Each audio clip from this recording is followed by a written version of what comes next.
Seorang gembel masuk ke mall. Semua orang menatap sinis, mencibir, bahkan satpam mengusirnya dengan kasar. Tapi tak ada yang tahu, 5 menit kemudian, nasib semua orang di mall itu akan berubah selamanya. Siapa sebenarnya gembel itu? Dan kenapa kehadirannya bikin seluruh karyawan panik ketakutan? Hari itu mall terlihat sangat ramai. Suasana penuh hiruk-pikuk orang-orang berbelanja, tertawa, dan menikmati akhir pekan. Musik lembut mengalun dari speaker. Aroma kopi dari kedai ternama memenuhi udara. Semua terasa normal, sampai satu sosok tiba-tiba muncul di pintu masuk. Seorang pria dengan rambut acak-acakan, baju compang-camping, dan sandal jepit butut melangkah pelan masuk ke area lobi mall yang mewah itu. Seketika, semua mata tertuju padanya. Beberapa ibu-ibu yang sedang membawa anak langsung menarik buah hatinya menjauh, seolah takut pria itu akan melakukan kejahatan. Seorang remaja memegang ponsel dan mulai merekam diam-diam sambil cekikikan bersama temannya. Seorang pria muda yang duduk di kafe depan lobi bahkan berbisik ke pacarnya. "Lihat tuh, gembel bisa-bisanya masuk mall. Nggak tahu diri banget." Pria itu tetap berjalan pelan. Tatapannya lurus ke depan, meskipun jelas dia sadar sedang menjadi bahan tontonan. Orang-orang terus memandanginya seolah ia adalah makhluk asing. Suasana mall yang tadi penuh tawa berubah jadi bisik-bisik penuh cibiran. Tidak ada satupun yang menyapa dengan ramah. Semuanya hanya menatap dengan jijik, sinis, dan seolah-olah kehadirannya adalah sebuah aib bagi tempat itu. Dia sempat berhenti sejenak di depan sebuah toko pakaian branded. Matanya menatap etalase baju jas mahal. Tapi belum sempat lama dia berdiri di situ, seorang pegawai langsung keluar dan dengan nada tajam berkata, "Maaf, Pak. Bapak nggak bisa berdiri di sini. Mengganggu pengunjung." Pria itu hanya mengangguk pelan dan melanjutkan langkahnya tanpa bicara sepatah kata pun. Tidak marah, tidak protes. Di lorong utama mall, semakin banyak mata mengikutinya. Seorang anak muda melemparkan kalimat keras. Bro, gembel masuk mall. Bentar lagi dia ngemis nih." Suaranya cukup lantang untuk didengar banyak orang. Tawa pun pecah. Beberapa orang bahkan mengarahkan kamera mereka, seolah sedang menonton aksi lucu. Gembel itu hanya tersenyum kecil, tidak membalas. Tapi matanya memancarkan sesuatu yang tidak bisa dijelaskan. Tenang, tajam, dan misterius. Dari lantai 2, seorang manajer toko bernama Burini melihat kejadian itu. Ia mengernyit kesal, lalu segera menghubungi satpam melalui Handy Talkie. "Segera amankan orang itu. Dia mencemari suasana mall kita," katanya dengan nada penuh superioritas. Dalam hitungan menit, 2 satpam tinggi besar berlari menghampiri pria itu. "Hei, kamu ngapain di sini? Ini bukan tempat buat orang kaya kamu," bentak salah satu satpam sambil menunjuk pintu keluar. Semua orang diam. Mereka menunggu kelanjutannya seperti menonton drama langsung di depan mata. Pria itu menatap satpam dengan tenang, tidak gentar sedikit pun. Lalu berkata, "Saya hanya ingin melihat-lihat." Sebelum sempat selesai berbicara, satpam itu langsung memotong. "Lihat-lihat? Kamu pikir ini tempat apa? Pergi sebelum kami tarik paksa." Satpam lain langsung mendorong pria itu ke arah pintu keluar. Beberapa pengunjung tertawa puas. "Baru juga drama, udah tamat," ujar seseorang sambil terkekeh. Namun, di tengah keramaian yang mempermalukannya, ada satu orang yang memandang berbeda. Seorang petugas kebersihan tua, Pak Darto, memperhatikan dengan wajah serius. Hatinya seperti merasa ada yang janggal. Orang ini, kenapa senyumnya malah tenang? Nggak kayak pengemis biasanya ya, batinnya. Tapi ia tidak berani ikut campur, karena semua tampak terlalu yakin kalau pria itu memang gembel. Ketika pintu mall mulai terbuka dan pria itu hampir didorong keluar, ia berhenti sebentar, menatap seisi mall dari balik bahunya. Lalu berkata pelan tapi jelas, "Hari ini, saya tidak melihat siapa yang kaya atau miskin. Tapi saya melihat siapa yang punya hati, dan siapa yang hanya memakai topeng." Ucapannya membuat beberapa orang terdiam. Tapi sebagian besar hanya menganggapnya omong kosong. Mereka tidak tahu bahwa hari itu akan menjadi awal dari kejutan terbesar dalam hidup mereka. Mall itu memang mewah, tapi perlakuan terhadap pria lusuh itu begitu kejam. 2 satpam berdiri seperti raksasa di depan pintu masuk, menahan tubuh pria itu agar tidak kembali masuk. Salah satu dari mereka bahkan mendorong pria itu cukup keras hingga hampir terjatuh ke lantai. "Sudah saya bilang, keluar!" Kamu mau kami angkat? Bentak satpam berkumis tebal dengan suara yang menggema. Pria itu menahan tubuhnya agar tetap tegak. Ia menatap si satpam, bukan dengan marah, tapi dengan tatapan seolah sedang mencatat sesuatu dalam pikirannya. Kalian yakin ingin mengusir saya? Tanyanya pelan. Tapi justru pertanyaan itu membuat si satpam tertawa. Kamu pikir kamu siapa? Presiden? Ini mall, bukan tempat buat minta-minta. Suasana makin ramai. Beberapa pengunjung mendekat. Ada yang mulai merekam. Viral nih, bisik seorang remaja sambil tertawa. Beberapa orang bahkan meneriakkan komentar kasar. Usir aja. Bau banget. Mana petugas mall? Kok bisa masuk si orang kayak gitu? Salah satu karyawan toko minuman ikut-ikutan menyahut. Kalau gembel dibiarkan masuk, nanti pengunjung kabur. Gimana omzet kita? Semua seakan kompak melawan kehadiran si pria lusuh. Tidak ada yang bertanya siapa dia. Tidak ada yang peduli apa tujuannya. Semua hanya melihat baju, sandal jepit, dan rambut kusutnya. Melihat situasi makin panas, seorang wanita berpakaian rapi turun dari lantai 2. Dia adalah Bu Rini, manajer operasional mall yang dikenal galak dan perfeksionis. Langkahnya cepat dan matanya menatap tajam ke arah si pria. Tanpa basa-basi, ia langsung berkata, "Tolong, bawa orang ini keluar. Kalau perlu, telepon polisi." Tapi sebelum satpam melanjutkan aksinya, pria itu berkata, "Apa saya tidak boleh berada di tempat umum hanya karena pakaian saya tidak seperti kalian?" Bu Rini tertawa kecil, sinis. "Pak, ini mall kelas atas. Kalau Anda mau numpang duduk, silakan ke terminal. Jangan bikin pengunjung jijik." Lalu, dengan penuh penghinaan, Bu Rini merogoh tasnya dan mengeluarkan 2 keping uang 1000-an. Ia menjatuhkannya ke lantai. "Ini, buat beli makan. Sekarang pergi." Semua orang yang melihat adegan itu sontak tertawa. Beberapa mengabadikannya dengan kamera. Ada yang bahkan menulis di caption Instagram, "Mall kedatangan tamu kehormatan, Raja Gembel." Pria itu tidak mengambil uang itu.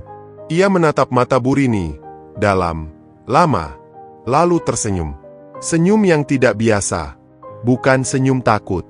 Bukan senyum rendah diri. Tapi senyum yang entah kenapa bikin merinding. Seolah dia tahu sesuatu yang orang lain tidak tahu. Seolah semua ini hanya permainan kecil untuknya. Saat satpam mulai menggiringnya keluar, pria itu berkata pelan namun jelas, "Saya datang bukan untuk meminta. Saya datang untuk melihat siapa yang masih punya rasa hormat. Dan sayangnya, saya belum menemukannya." Kalimat itu membuat Pak Darto, petugas kebersihan, menunduk. Ia merasa malu. Bukan karena pria itu lusuh, tapi karena semua orang di tempat itu lupa bahwa manusia tak bisa diukur dari bajunya. Pria itu sudah hampir didorong keluar dari pintu utama mall ketika tiba-tiba terdengar suara lantang dari arah belakang. "Tunggu!" Semua orang spontan menoleh. Dari arah eskalator, seorang pria muda berpakaian rapi turun dengan tergesa. Ia mengenakan setelan jas abu-abu, ID card pengelola mall tergantung di lehernya. Wajahnya serius, matanya tajam. Dia adalah Andre, salah satu kepala operasional mall yang biasanya jarang muncul di publik. Kehadirannya membuat satpam dan Bu Rini sedikit panik. "Ada apa, Pak Andre?" tanya Bu Rini sambil tersenyum kaku. Andre tidak menjawab pertanyaan itu. Ia langsung berjalan menuju pria lusuh yang kini berdiri di depan pintu. Dengan mata tajam, ia memandangi si pria dari atas sampai bawah. Lalu, dengan suara tegas namun agak bingung, ia bertanya, "Anda, Dirga, kan?" Semua orang langsung saling pandang. Satpam terperanjat. Bu Rini terdiam. Pria lusuh itu mengangguk pelan. "Sudah lama ya, Andre," katanya kalem. Andre langsung membungkuk sopan. "Maafkan kami, Pak. Saya tidak tahu Anda akan datang hari ini." Satpam yang tadi mendorong pria itu kini mulai gemetar. Bu Rini tampak kebingungan dan masih mencoba menyangkal realitas. "Pak Andre, ini maksudnya apa?" "Ini, gembel, loh." Andre langsung menoleh tajam ke Bu Rini. Dia bukan gembel. Dia adalah Pak Dirga Prasetya, investor utama dan salah satu pemilik mall ini. Mall ini berdiri karena modal beliau. Dan hari ini, beliau sedang menyamar. Semua yang mendengar itu langsung membeku. Beberapa mulut menganga. Satpam langsung mundur 2 langkah. Seseorang menjatuhkan ponselnya karena syok. Bu Rini menutup mulutnya. Wajahnya pucat. Tidak, ini pasti bercanda, gumamnya. Tapi kenyataan sudah terlanjur menamparnya keras. Pria yang tadi ia beri recehan dan usir di depan umum, ternyata adalah salah satu orang paling berpengaruh dalam perusahaan tempat dia bekerja. Dirga memandangi semua wajah yang kini berubah. Begitu cepatnya kalian berbalik sikap. Tadi saya hanya seorang yang kotor. Kalian hina. Sekarang kalian tahu siapa saya, dan kalian gemetar. Saya tidak datang untuk cari perhatian. Saya datang untuk melihat seberapa rendah manusia bisa menilai sesamanya hanya dari tampilan. Suasana mall kini sunyi. Tidak ada tawa. Tidak ada tepuk tangan. Hanya rasa malu yang menyelimuti semua yang tadi tertawa, mencibir, dan merekam. Kamera yang tadi aktif kini perlahan dimatikan. Tapi ingatan akan perlakuan mereka tidak akan bisa dihapus. Dirga menoleh ke Pak Darto yang sejak tadi berdiri di kejauhan, hanya memperhatikan. Pak Darto, terima kasih karena Anda tidak ikut tertawa. Saya perhatikan Anda dari tadi. Pak Darto hanya tersenyum gugup. Tidak menyangka pria lusuh itu ternyata adalah pemilik mall yang selama ini hanya ia dengar namanya di grup WhatsApp karyawan. Sebelum pergi menuju ruang rapat, Dirga berkata pelan namun menusuk. Hari ini saya bukan hanya menguji kalian. Saya juga sedang memilih siapa yang akan saya pertahankan dan siapa yang akan saya lepaskan. Setelah pengungkapan mengejutkan bahwa pria lusuh itu adalah Dirga Prasetya, pemilik mall yang menyamar, suasana berubah drastis. Ruang mall yang tadi penuh suara tertawa kini sepi bak kuburan. Satu persatu wajah yang tadi mengejek mulai menunduk. Tidak ada lagi cibiran. Tidak ada lagi kamera. Yang tersisa hanya ketakutan dan penyesalan. Satpam yang tadi mendorong Dirga berdiri tegak seperti patung. Tangannya gemetar, mulutnya kaku.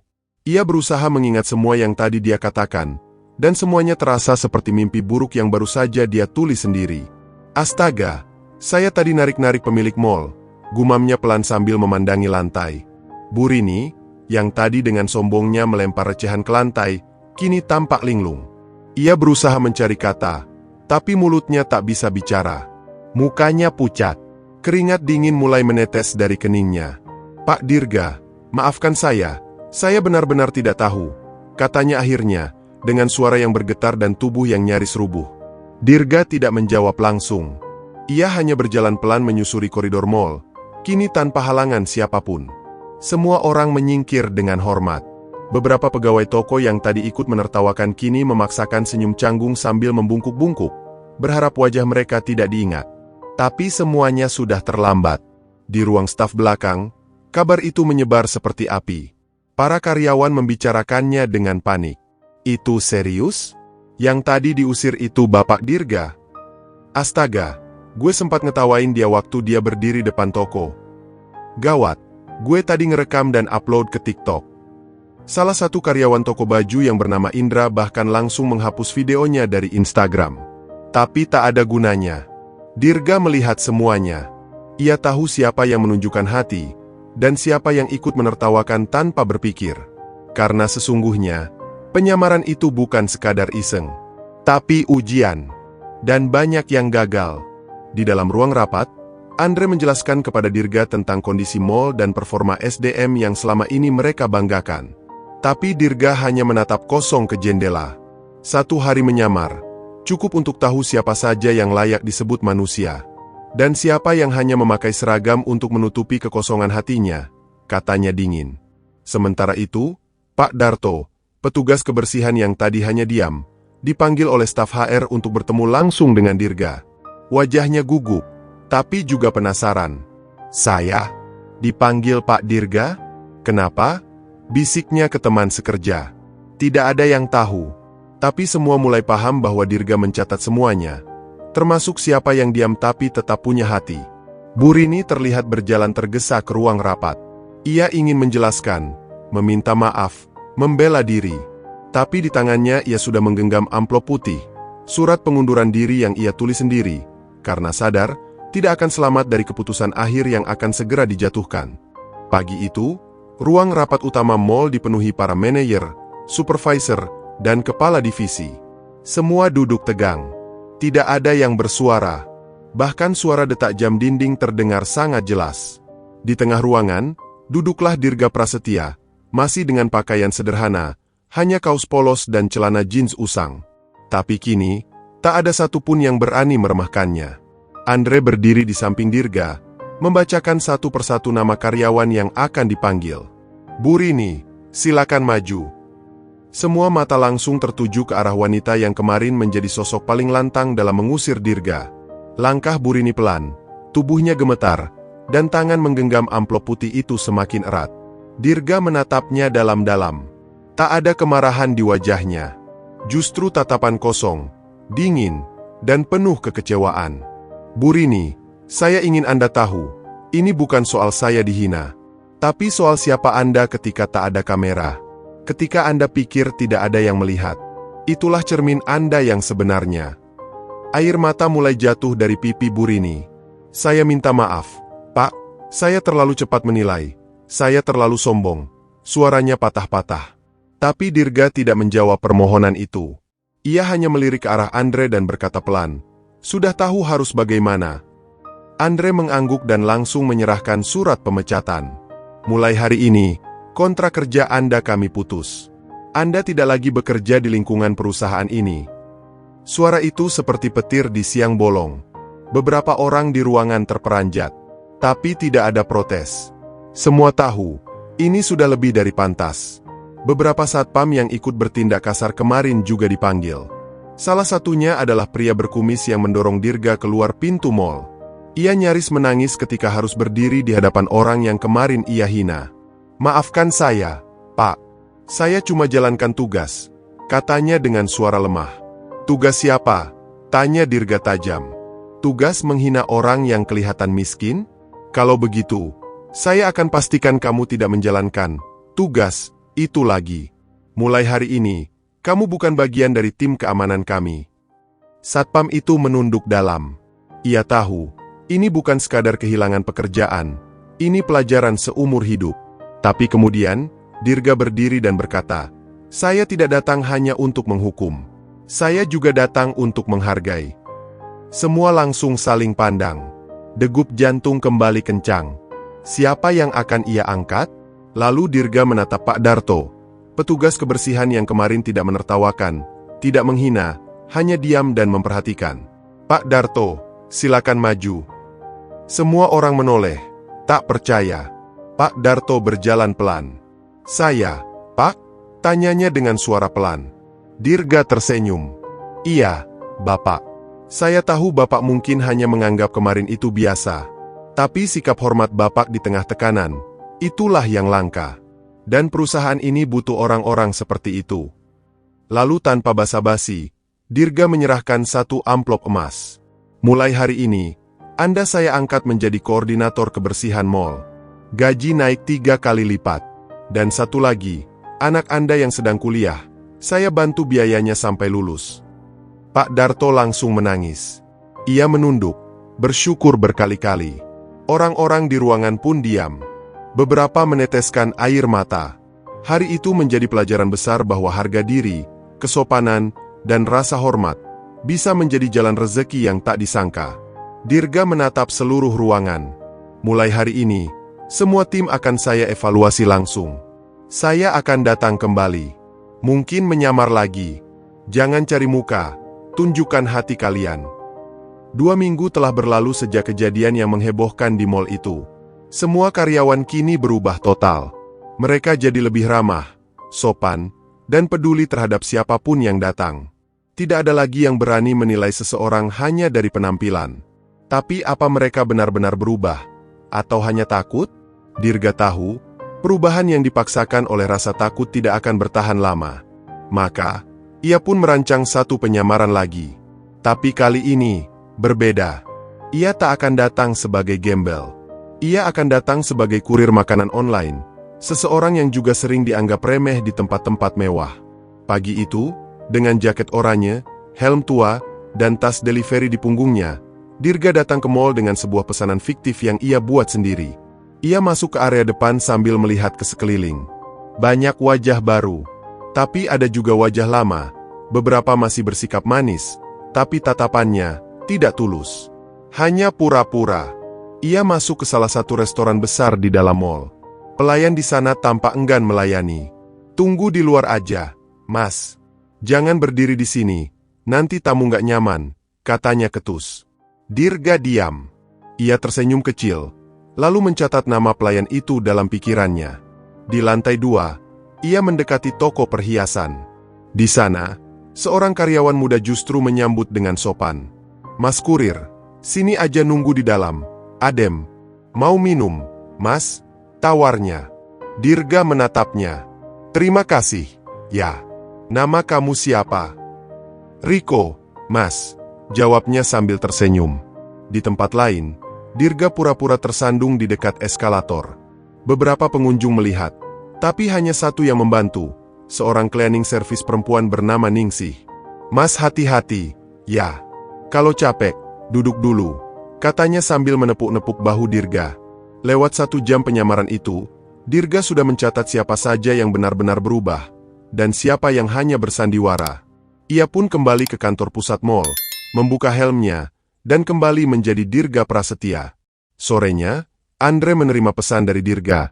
"Siapkan semua staf untuk pertemuan malam ini. Saya sudah melihat cukup." Ketika semua staf dikumpulkan di aula mall malam itu, banyak yang tidak tahu bahwa penyamaran kedua baru saja terjadi. Hingga Dirga masuk, masih mengenakan jaket kurir yang sudah ia lepas separuh, dan berkata lantang, "Kalian pikir saya sudah berhenti menguji? Hari ini, saya datang sebagai kurir.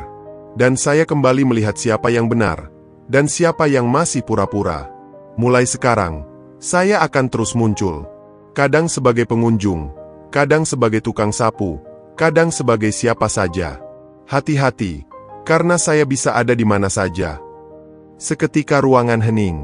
Beberapa mulai gemetar. Riko, staf toko yang ramah, dipanggil ke depan dan diberi hadiah tak terduga. Promosi dan bonus langsung dari Dirga.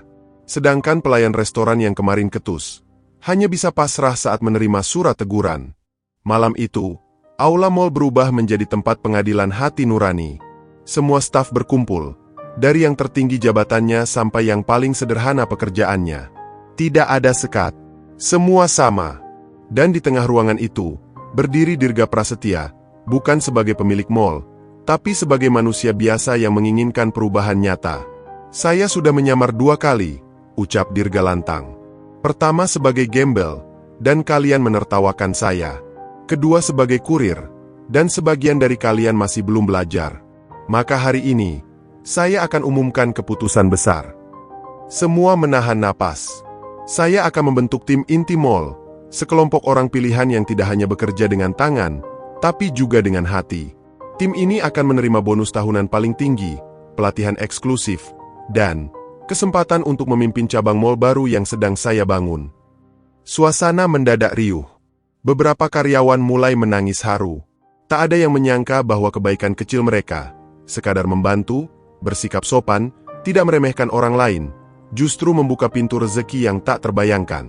"Riko, Ningsih, dan Pak Darto," lanjut Dirga. "Kalian adalah 3 orang pertama yang saya tunjuk menjadi bagian dari tim ini." Tepuk tangan pecah. Riko menangis sambil menutup wajahnya. Ningsih sampai sujud syukur di lantai aula. Pak Darto memeluk Dirga tanpa bisa berkata-kata. Tidak ada yang bisa membantah. Mereka layak. Namun Dirga belum selesai. "Dan untuk kalian yang hanya berubah karena takut, ingatlah ini. Saya bisa saja datang lagi besok. Dengan wajah berbeda, baju berbeda, atau nama yang kalian tidak kenal. Bukan untuk mengawasi, tapi untuk melihat siapa yang benar-benar punya hati. Dunia ini tidak butuh lebih banyak orang pintar, tapi orang yang tahu cara memperlakukan manusia lain dengan hormat."